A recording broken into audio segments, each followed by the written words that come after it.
میں شوق یہ رندانہ. بسم اللہ الرحمن الرحیم. ہمارا جو گلشن راوی میں گھر تھا ڈبل سٹوری گھر تھا، اور ایک دور میں اس میں ہم نے ایک سکول بنایا ہوا تھا، سرکار نے ایک سکول بنایا ہوا تھا، اور سکول کا نام تھا واصف آئیڈیل سکول. تو ایسے ہوتا تھا کہ کچھ عرصہ وہ سکول اوپر والے پورشن میں رہا اور رہائش نیچے والے پورشن میں. پھر ایسا ہوا کہ سکول نیچے والے پورشن میں رہا اور ہم اوپر والے پورشن میں. تو ایک دن اوپر والے پورشن میں تھے، تو میں صبح اٹھ کے باہر جب وہ آیا، برآمدہ سا تھا ہمارا، تو مجھے نا وہ کونے میں ایک وہ پرندہ سا نا وہ ایسے بڑا چھپ چھپ کے سے ایسے بیٹھا ہوا تھا. تو میں اس کو دیکھ کے تھوڑا ڈرا، کوئی چیل ٹائپ کا سا تھا وہ پرندہ، کوئی بالکل ایسے، لیکن سکڑا ہوا تھا، مجھے سمجھ نہیں آ رہی تھی. میں اندر گیا، میں نے جا کے کہا کہ مجھے نا باہر کوئی ویسے پرندہ ایک لگ رہا ہے. تو آپ جب باہر تشریف لے کے آئے تو آپ نے اس پرندے کو دیکھا، تو آپ نے کہا اندر سے چادر لے کے آؤ. میں چادر لے کے آیا تو آپ نے اس کے اوپر آرام سے ڈالی اور پرندے کو اٹھا لیا. اور وہ پرندے کو آپ نے جب دیکھا تو آپ نے کہا کہ یہ شکرا ہے. یہ کوئی عقاب کی قسم ہی ہوتی ہے شکرا جو ہے. تو میں نے دیکھا تو میں نے کہا اچھا یہ تو عقاب کی قسم ہے. تو آپ نے کہا ہاں یہ نا بڑا طاقتور پرندہ ہوتا ہے، تو تھک گئے تو اس کو نہ آرام کراؤ. کیسے آرام کرائیں جی؟ تو وہ پھر آپ نے کہا کہ ایک ڈبہ لے کے آؤ. ڈبہ ایک لے کے آئے، اس میں سوراخ کیے کچھ، اور ڈبے کے بیچ میں اس کو رکھ دیا. اور اب وہ ہم سارے بچے جو تھے بڑے ایکسائٹڈ تھے کہ گھر میں ایک پرندہ آیا ہے، مہمان آیا ہے. تو دوپہر کے وقت پھر سرکار باہر گئے اور اس کے لیے اسپیشل وہ چھوٹی چھوٹی بوٹیاں کر رہا ہوں گوشت کروا کے لائے. اور ہم نے پھر اس کو سوراخ میں سے ایسے ڈالتے تھے. منع کیا تھا کہ آپ نے کہ اس کو کھولنا نہیں ہے، یہ بہت زور کی کاٹتا ہے، تو اسے ذرا ہاتھ بچا کے رکھنا ہے.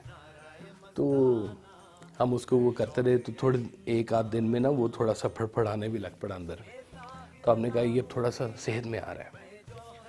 تو میں نے کہا کہ جی ہم اس کو رکھیں گے کیا اپنے پاس، اس پرندے کو پالیں گے ہم اس کو. تو آپ نے کہا کہ نہیں نہیں، اس کو نا ابھی ذرا تیار ہونے دو. تو وہ تقریباً نا کوئی وہ پرندہ ہمارے پاس کوئی 5-6 دن وہ پرندہ رہا. اور ہماری یہ بڑی روٹین ہوتی تھی، اسکول سے واپس آئے فٹافٹ آ کے نہ اس کو دیکھنا کہ ٹھیک ہے، اور اس کو کھانا شانا کھلانا. وہ گوشت کھاتا تھا، تو کبھی اس کو قیمہ ڈال دینا، کبھی کچھ کر دینا. اور سرکار نے بھی بڑی توجہ سے اس کو رکھا. پھر ایک دن شام کے وقت آپ نے کہا کہ چادر لے کے آؤ. اب مجھے سمجھ آ گئی کہ اب یہ نا پرندے کے جانے کا وقت آ گیا. تو میں چادر لے کے آیا، تو آپ نے کہا کہ یہ نا اب اس کے جانے کے وقت ہے تو چلیں.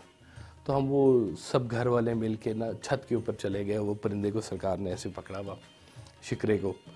اور اس کے بعد نا آپ نے اس کو جب ایسے ہوا میں اڑایا تو وہ پرندہ ہائٹ پہ نہیں گیا، وہ ایسے بالکل نا سیدھی ایک لیول پہ جا کے سیدھی فلائٹ اس نے لی. مغرب کی طرف وہ اس کا رخ تھا، اور وہ سیدھی فلائٹ پہ نا بڑی، جب تک ہم دیکھتے رہے وہ سیدھا بالکل جاتا رہا اور نظروں سے اوجھل ہو گیا. تو جب وہ چلا گیا نا تو ہم تھوڑے سے افسردہ بھی تھے. تو پھر سرکار نے کہا کہ یہ ایک پیغام لے کے آیا تھا. تو وہ پیغام ہم نے بھی اس کو دیا ہے، تو اب یہ چلا گیا. وہ کیا پیغام تھا اور آپ نے کیا پیغام دیا یہ آپ نے بتایا نہیں، لیکن یہ پتہ چلا کہ کوئی پیغام آیا تھا اس پرندے کے ذریعے، اور کوئی پیغام گیا ہے اس پرندے کے ذریعے. تو اب آپ جانے، اللہ جانے کہ کیا تھا راز اس کے بیچ میں. لیکن یہ ایک ہماری چھوٹی سی یادوں میں ایک یاد تھی کہ اس طرح سے ایک ہمارے گھر پہ ایک شکرا آیا تھا جس کو سرکار نے بڑی توجہ سے رکھا، بڑی اس کی خدمت کی، اور پھر اس کو اپنے گھر واپس بھیج دیا. جس کا ہمیں بڑا اس وقت تو بڑا افسوس ہوا، لیکن وہ ہمیں آج بھی یاد ہے، وہ دور بھی یاد ہے، اور وہ باتیں بھی یاد ہیں. تو انشاءاللہ تعالیٰ پھر کسی اور یاد کے ساتھ حاضر ہوں گا.